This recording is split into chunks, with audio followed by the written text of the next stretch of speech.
Welcome back to the channel. We have some incredibly juicy, exclusive details to dig into today, so grab your coffee, get comfortable, and let's dive right into the madness. We need to talk about EJ DiMera and Cat Greene. Exclusive word from Dan Feuerriegel himself just dropped, and it completely reveals the future of EJ and Cat. Dan basically revealed that EJ cannot shake this intense thought that they might actually be made for each other. Yes, you heard me right. Made for each other. EJ DiMera, the ruthless, cold-hearted DiMera heir, is getting all starry-eyed and obsessed. And honestly, I am so here for it, but I am also so incredibly stressed out by it.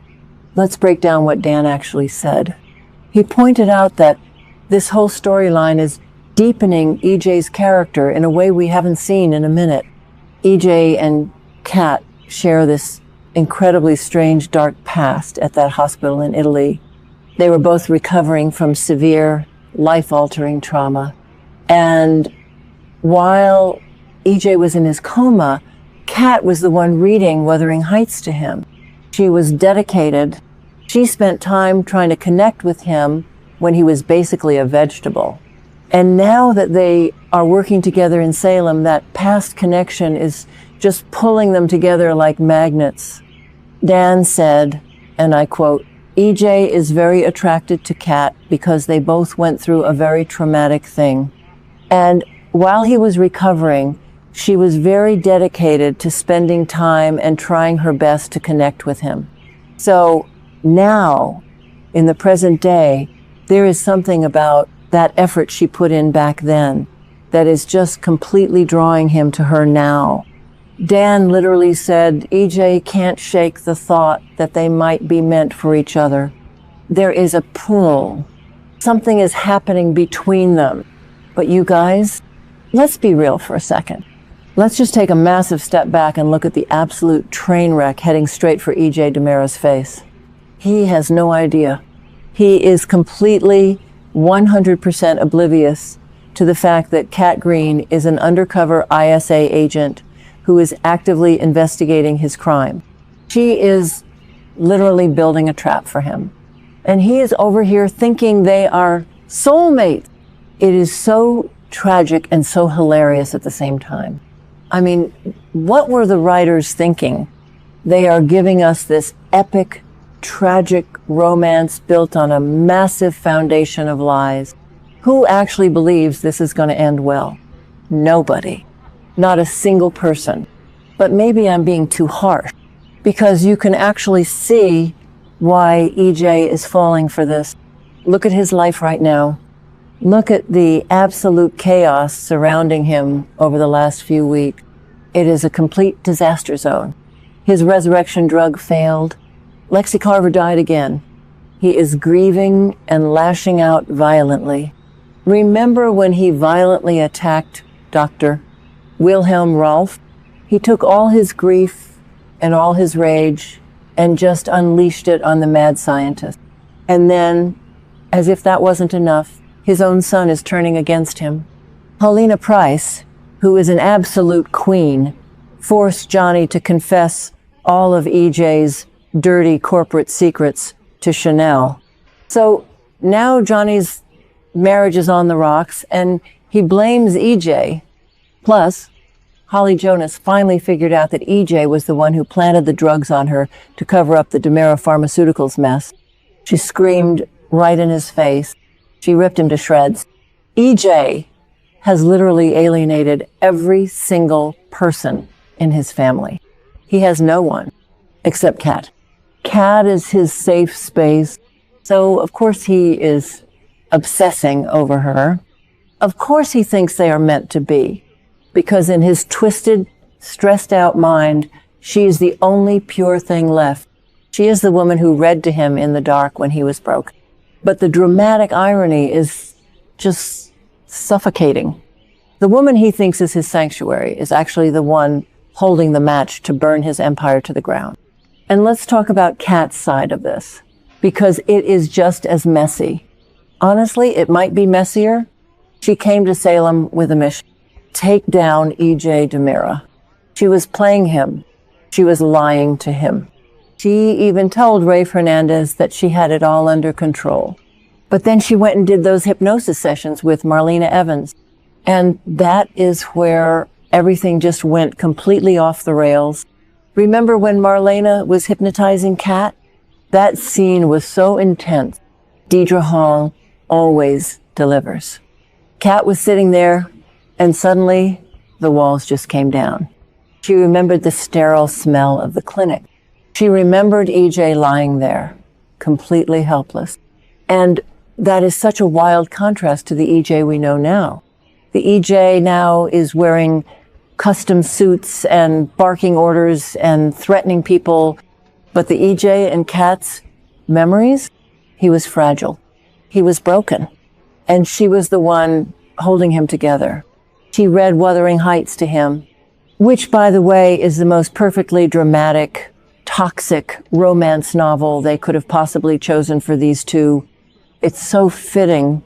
Heathcliff and Kathy, EJ and Cat. The parallels are literally slapping us in the face. Marlena unlocked those missing memories of the Italian clinic. And suddenly, Cat isn't just playing a role anymore. The memories of the vulnerable, broken EJ she cared for in Italy are flooding back. And she is developing genuine, real romantic feelings for her Mark. It is the classic undercover cop trope, but it works so well here because of the history. Andrew Donovan literally came to town and warned her. He told her it was too dangerous. He told her to stop, but she couldn't. She is in too deep. She is falling for the very man she is supposed to destroy. I find myself watching their scenes and just yelling at the screen, like, Cat, pull yourself together. But then EJ looks at her with that intense, vulnerable Dan Feuerriegel stare, and I'm like, okay, I get it. I totally get it. It's hard to resist. The chemistry between Dan and AnnaLynne McCord is just off the chart. It really is. They have this crackling energy. It feels dangerous.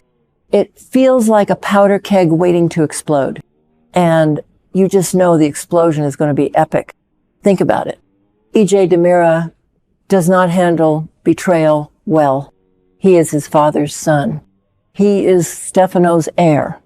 When EJ finds out that the woman he believes he is meant to be with is actually an ISA agent who has been lying to him this entire time, oh my God, the fallout is going to be nuclear. Will he kill her? Will he try to brainwash her? Or will his love for her actually override his dark DiMera instincts? I keep changing my mind about this. Half the time, I think EJ is just going to lock her in the DiMera crypt and throw away the key. Because that is what DiMeras do when they get their hearts broken. But then I think about how vulnerable he is right now. Maybe, just maybe, this is the one relationship that could actually redeem him. Okay, that sounded dramatic, but you get what I mean. EJ has always been a villain with a heart. He loves fiercely. He loved Sami fiercely. And now he is directing all that fierce, obsessive energy toward Cat. But the lies are just too big. She is investigating the Coruscant drug scandal. She knows about the tainted drug. She knows he is covering it up. If she brings him down, he goes to prison. If she doesn't bring him down, she betrays the ISA and her own moral code.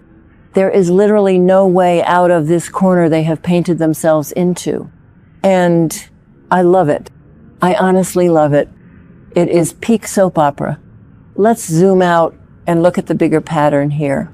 This fits the show's usual style of doomed romances, but it feels different because of the psychological layers. The hypnosis with Marlena adds this whole element of repressed trauma. They aren't just two attractive people flirting in an office.